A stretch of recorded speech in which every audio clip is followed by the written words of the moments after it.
अच्छा, ये एक ग्रुप के ऊपर अगर आप टिप्पणी कर पाए तो रेगुलेटरी रिस्क है इसकी वजह से नहीं चल रहे, या फिर वाकई वैल्यूएशन बहुत हाई है? मेरा इशारा है अदानी ग्रुप के ऊपर। आज एक खबर भी आई है, फिर से विवादों में पड़ गया, और इस बार तो वॉल स्ट्रीट जर्नल ने आरोप लगा दिए कि अदानी ग्रुप ने अवैध तरीके से एलपीजी जो है वो ईरान से रूट करी है इंडिया में। तो मैम ये स्टॉक्स बहुत परेशान है, निवेशक ऊपर के लेवल पे बहुत भर भर के लिए हुए हैं, चलते नहीं। मैंने ये चीज एक्चुअली ठीक से फॉलो नहीं की, तो इसलिए मैं कमेंट नहीं करना चाहूंगी। मैंने हेडलाइन तो देखे हैं, पर मैंने ठीक से अभी उसमें इतना देखा नहीं, और अभी फिलहाल हमारा निवेश नहीं है उसमें। तो इस कारण उतना ज्यादा फोकस किया नहीं कि मतलब कभी कभी निवेश रहा भी है, ऐसा नहीं कि कभी भी नहीं रहा, लेकिन अभी तो नहीं है, तो इसलिए इतना देखा नहीं ध्यान से कि क्या क्या हुआ है। तो मैं इसलिए आधे अधूरे इंफॉर्मेशन पे कमेंट नहीं करना पर चाहूंगी। फाइनेंशियल्स ठीक हो रहे हैं क्या ग्रुप के? मतलब अगर फाइनेंशियल वाइज पूछा जाए तो ग्रुप क्या ठीक कर रहा है अभी परफॉर्म? हाँ, वही कह रहे हैं, उतना फोकस से देखा नहीं है उसको, क्योंकि अभी जैसे मैंने बोला फिलहाल हमारा निवेश नहीं है उसमें। अच्छा, आ, हाँ। फिर ये मिड कैप्स जो है ना, ये हम अक्सर कहते हैं कि मिड कैप्स में रिस्क बहुत ज्यादा होता है, पर मैम रिटर्न्स तो यही बनते हैं। अभी थोड़ा हाल फिलहाल में जब बात हुई पिछले एक दो महीने में, जिस तरीके से रीबाउंड हुआ है, पहले लार्ज कैप चल गया, चल के एकदम से रुक गए, उसके बाद मिड कैप स्टॉक्स तो ऐसी रिकवरी शो करके गए हैं जो देखने में चौंका रही है। तो ये फोमो फैक्टर हावी ना हो जाए, बस यही देखना है। पर जिनके पास है वो क्या करें? मिड कैप्स में बहुत तगड़ी रैली देखने को मिली है पिछले 3 महीने में। देखिए, एक तो रजत ये बात है कि अब जो मिड कैप का डेफिनेशन है, पहले तो सेबी का डेफिनेशन होता था मार्केट कैप इस लेवल तक है, तो ये स्मॉल कैप है, ये मिड कैप है। अब उन्होंने वो कर दिया है कि इतने स्टॉक्स लार्ज कैप रहेंगे, इतने मिड कैप रहेंगे, और उसके नीचे स्मॉल कैप रहेंगे। तो अब वो जो कट ऑफ है वो काफी ऊपर चले गए हैं। जब बाजार पीक पे था तब मैंने देखा था कि स्मॉल कैप का कट ऑफ कुछ 30-32 हजार करोड़ मार्केट कैप पे पहुंच गया था। तो वो तो बहुत हाई नंबर हो जाता है। तो उसमें बहुत सारी चीजें मिक्स्ड है, और मिड कैप में भी बहुत सेक्टर्स हैं, बहुत स्टॉक्स हैं। तो आपको वो तो सेक्टर और स्टॉक के हिसाब से देखना पड़ेगा। कि अब सेबी डेफिनेशन से चलने में आपको बहुत कुछ इतना हेल्प नहीं होती है।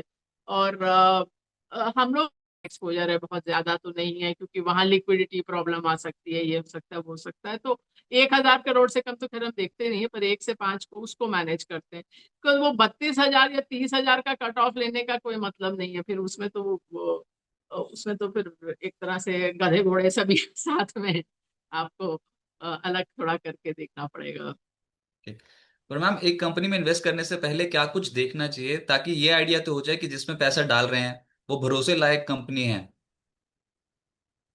उसमें एक तो एक जो ब्रॉड चीज मैं कहना चाहूंगी, मतलब ये तो अब पूरा आप नहीं नहीं, कोर्स आप पढ़ा मोटी मोटी सकते हैं बातें इसमें। बता दीजिए, बस हाँ, चार पांच चीज मोटी ऐसे मोटी बता दीजिए जो एक देखनी। एक चीज तो मैं ये कहना चाहूंगी कि इनकम स्टेटमेंट से आगे बढ़िए।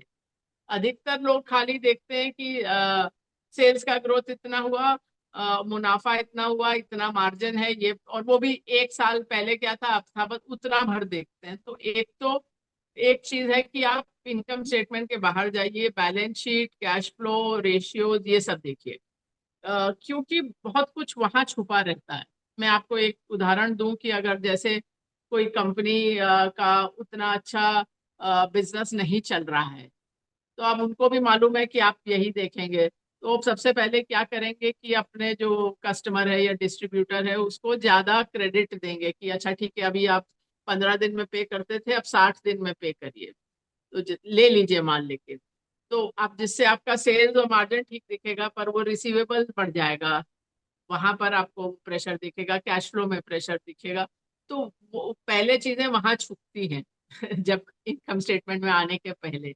और टर्न अराउंड भी वही ज्यादा होता है। आपको कैश फ्लो अल्टीमेटली है जो आपको बताएगा कि हो क्या रहा है। खाली जो डिक्लेयर्ड प्रॉफिट या मुनाफा है उससे आपको वो चीज नहीं मालूम चलेगी। दूसरा, अगर कंपनी लंबे इतिहास वाली है तो लंबा इतिहास देखिए, खाली 1-2 साल नहीं।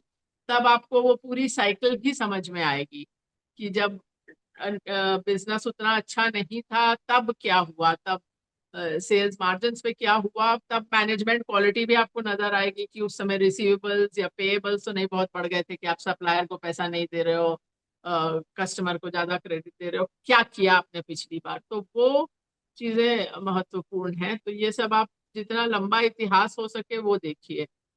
खाली सुन के कि हाँ ये कहानी अच्छी है, तो कहानी तो मैं ये बोलूं, सभी एंटरप्रेन्योर बहुत अच्छे सेल्स पीपल होते हैं, बहुत अच्छी कहानी सुनाते हैं। आप किसी भी कंपनी से मिलिए, अधिकतर लोग बड़ी अच्छी कहानी सुनाएंगे। तो आपको एक बार फिर आंकड़े देखने पड़ेंगे।